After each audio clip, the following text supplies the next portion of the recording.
Cameras running.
I came here half dead.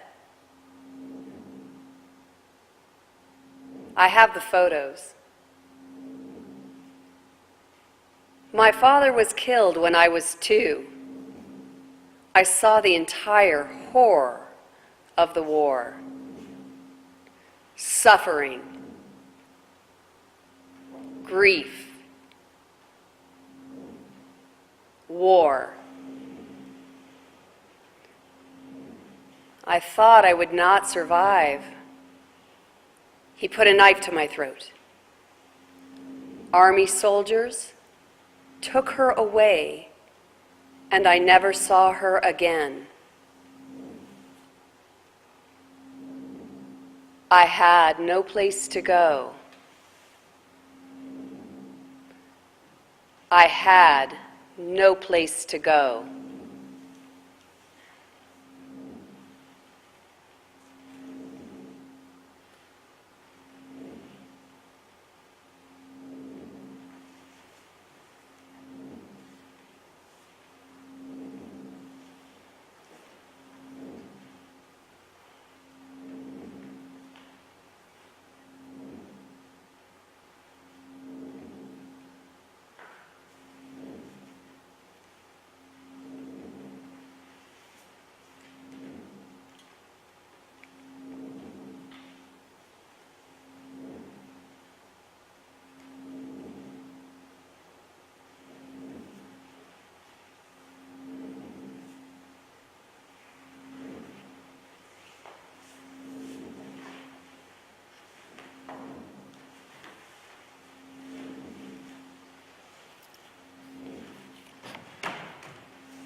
My name is Hannah Koroma. I am from Sierra Leone. When I was 10 years old, My late grandmother told me they were taking me down to the river to perform a ceremony, and that afterwards I would be given a lot of food to eat. As an innocent child, I was led, like a sheep, to slaughter. I entered the secret place and was taken to a very dark room where I was blindfolded and stripped naked. I was then carried by two strong women to a site for the operation and was forced to lie on my back. Two women held my legs as another sat down on my chest to prevent my upper body from moving. A piece of cloth was forced into my mouth to stop me from screaming.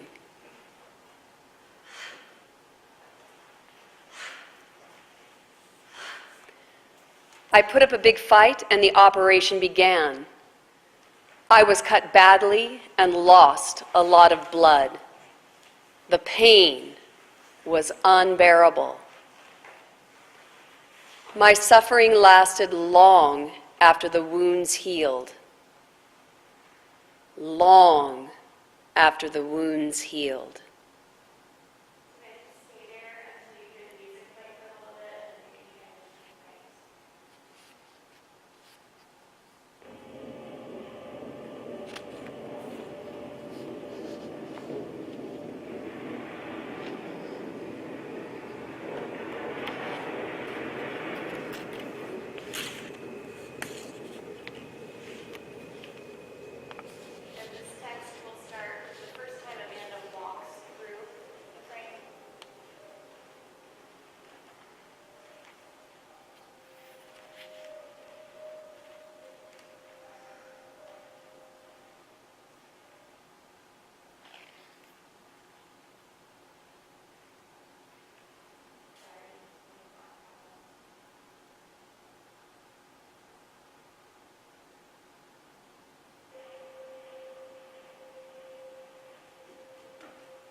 Now, Kathy? Or when they come down stage? Okay. My days are spent helping women and girls who are victims of horror crimes, acts of violence, including murder, murder against women, who are thought to have shamed their families as victims of rape, sexual abuse, incest, or alleged adultery.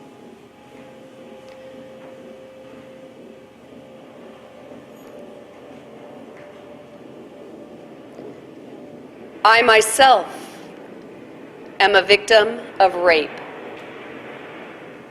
When I was 10 years old, I told no one. I had no words, no way of explaining what happened to me.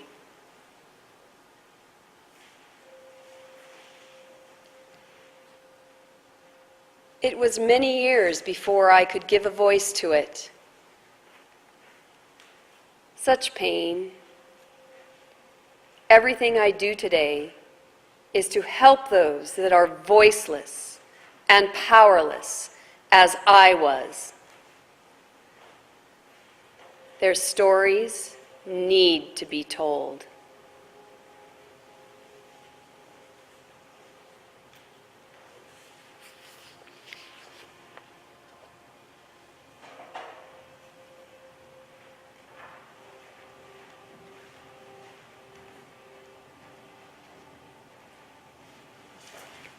Their stories need to be told.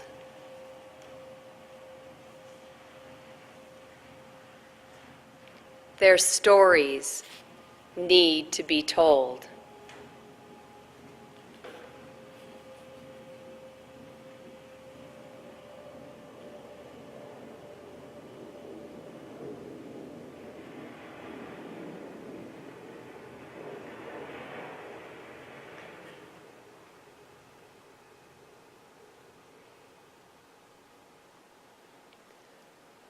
For a moment, I felt the chill of fear going down my spine when the car pulled up to stop on the side of the road.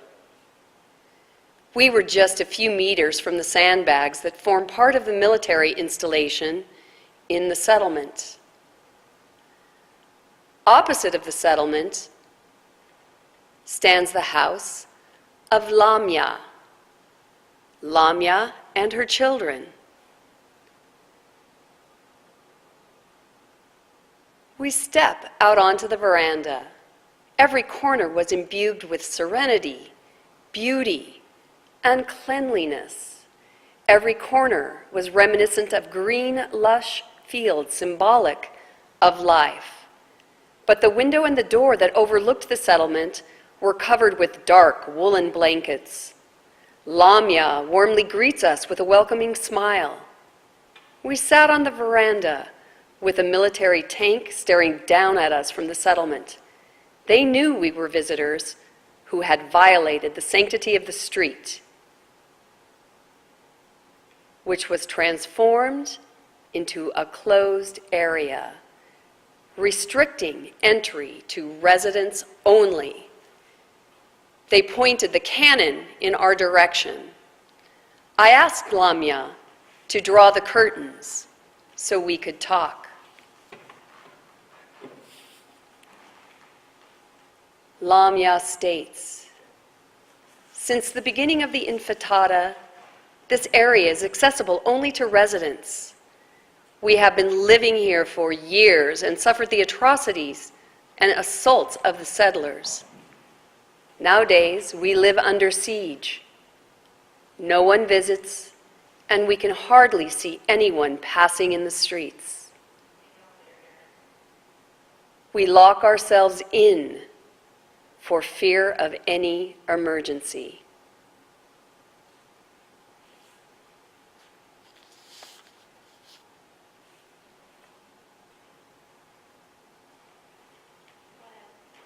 I have 2 children, Mohammed and Ahmed, aged 3 and 4.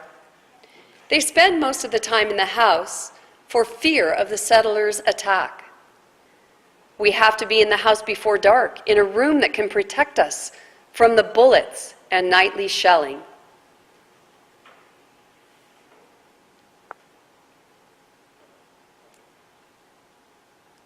I am pregnant. I work in a school in the village of Silwad. When I leave in the morning, I have to walk for 200 meters across the street that directly faces the settlement. I do it at a fast pace, and I hold my breath until I cross to get to the other side. As soon as I hit the other side, I breathe again, thinking that I am safe on the other side.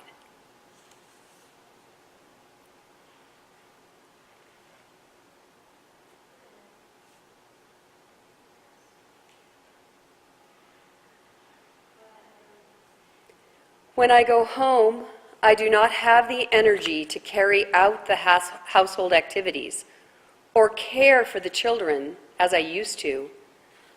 My doctor has warned me that I should care for my health and for that of my baby.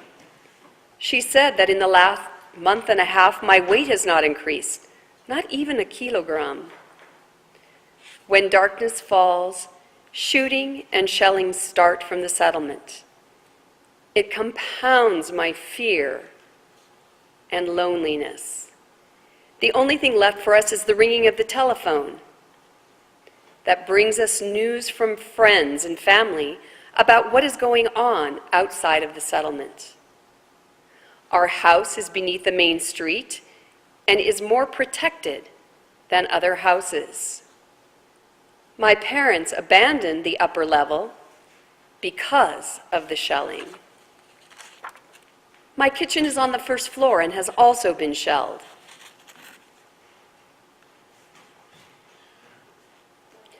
I'm worried about keeping the children in their rooms, so we all stay in one room and sleep in the same bed. My husband and I never sleep until we have made sure the children are well protected. We shield them with our bodies.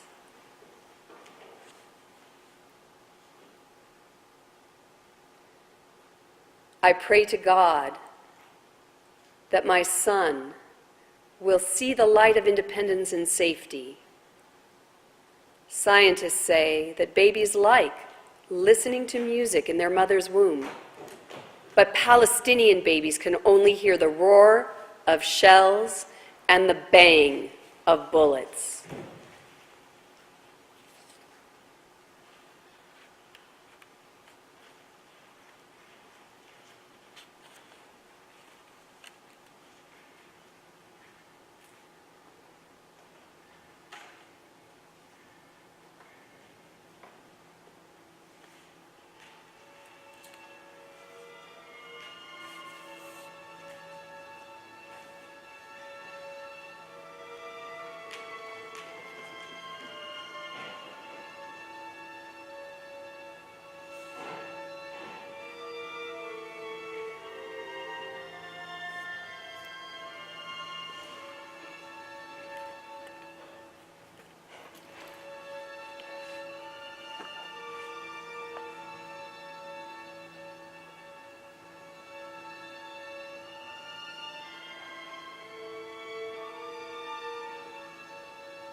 The next day, they killed all the men and boys.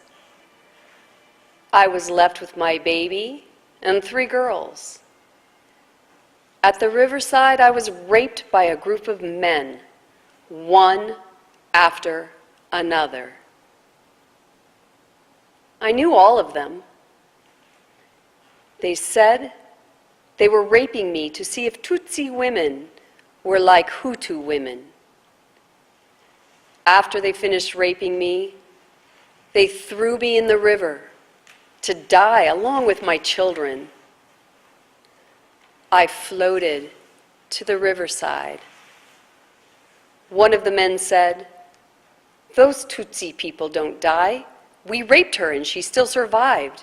We threw her into the river and she still survived." But then they let me go. But another group of men found me and took me back to Taba. They also raped me. I can't remember how many. After the war, I found out I was pregnant. But what about the baby? But what about the baby? But what about the baby?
I suppose my own life reflects what I want to achieve for all women.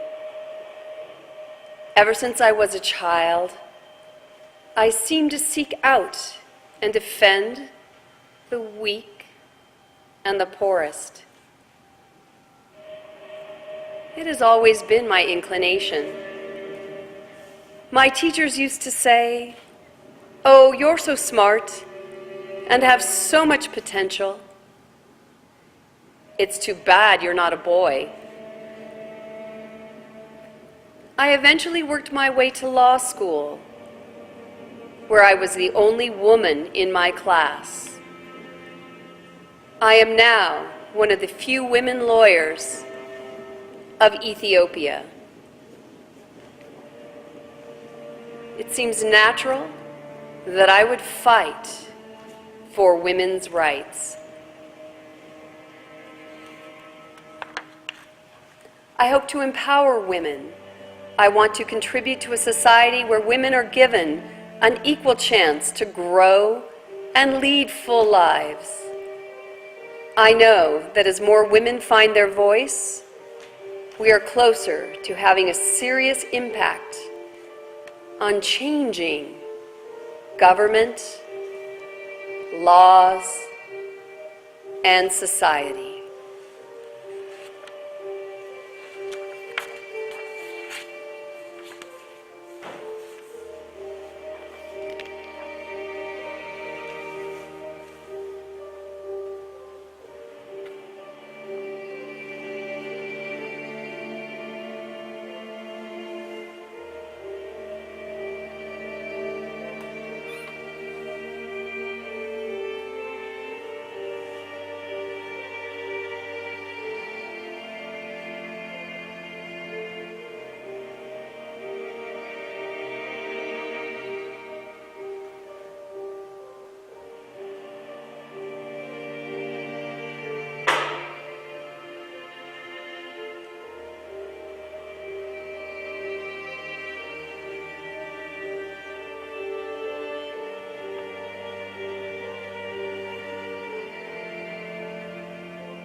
Have you ever heard the phrase, disability is not inability? I hope my story will show you how this can be true. My name is Caroline Aguanda, and I have been disabled since I was a child.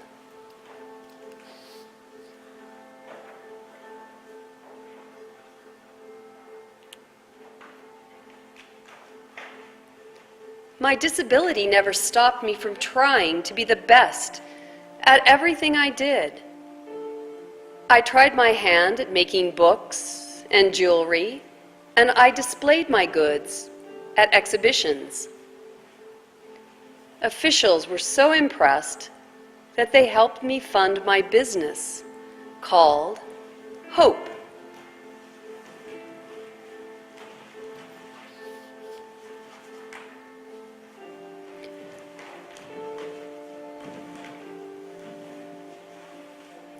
I was only 21 when I founded Hope, but my disability never added to those difficulties.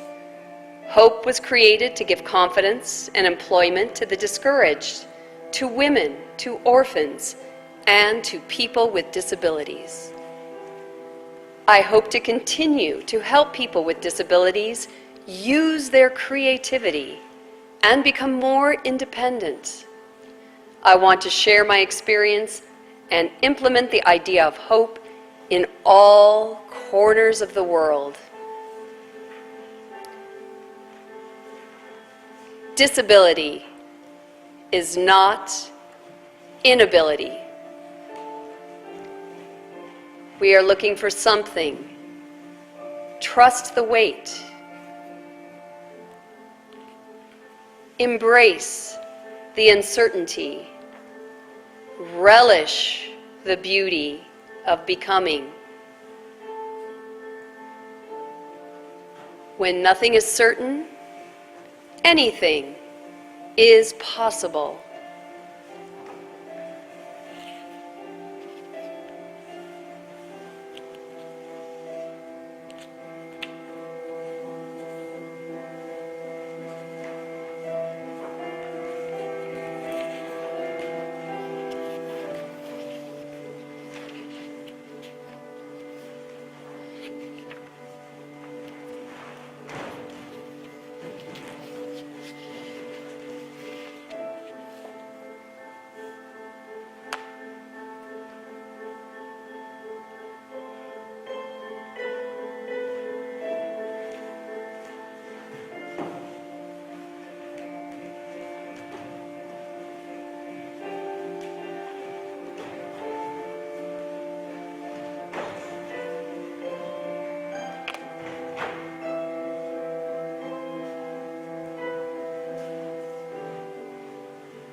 Slow fade.